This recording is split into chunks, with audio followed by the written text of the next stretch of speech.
বিভিন্ন দেশের পণ্যের ওপর নতুন করে শুল্ক আরোপ করেছে যুক্তরাষ্ট্র। এই তালিকায় রয়েছে বাংলাদেশের নামও। ওয়াশিংটনের স্থানীয় সময় বুধবার বিকেলে হোয়াইট হাউসের রোজ গার্ডেনে সংবাদ সম্মেলন করে নতুন করে শুল্ক আরোপের ঘোষণা দেন মার্কিন প্রেসিডেন্ট ডোনাল্ড ট্রাম্প। ট্রাম্পের নতুন সিদ্ধান্ত অনুযায়ী বাংলাদেশি পণ্যের ওপর শুল্ক 15% থেকে বাড়িয়ে 37% করা হয়েছে। বিশ্বব্যাপী আরোপ করা এই শুল্ককে বাণিজ্য যুদ্ধ হিসেবে আখ্যায়িত করছে অনেক দেশ। বাংলাদেশি পণ্যের ওপর শুল্ক আরোপ নিয়ে এবার কথা বলেছেন অন্তর্বর্তী সরকারের প্রধান উপদেষ্টার প্রেস সচিব শফিকুল আলম।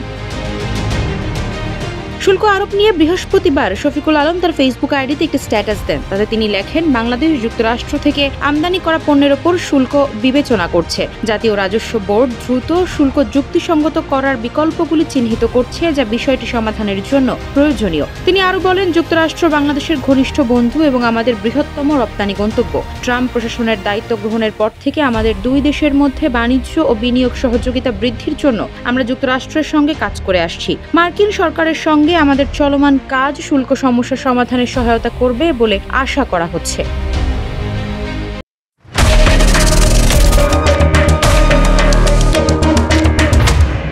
বাংলাদেশের অন্যতম প্রধান রপ্তানি বাজার যুক্তরাষ্ট্র, যেখানে বছরে প্রায় $8.4 বিলিয়ন পণ্য রপ্তানি হয়, যার বড় অংশই তৈরি পোশাক। নতুন শুল্ক বৃদ্ধির ফলে বাংলাদেশি পোশাক রপ্তানি ব্যাহত হতে পারে, যা অর্থনীতির জন্য বড় চ্যালেঞ্জ হয়ে দাঁড়াবে। যুক্তরাষ্ট্র শুধু বাংলাদেশের ওপরেই নয়, বিভিন্ন দেশের পণ্যের ওপরও শুল্ক বৃদ্ধি করেছে।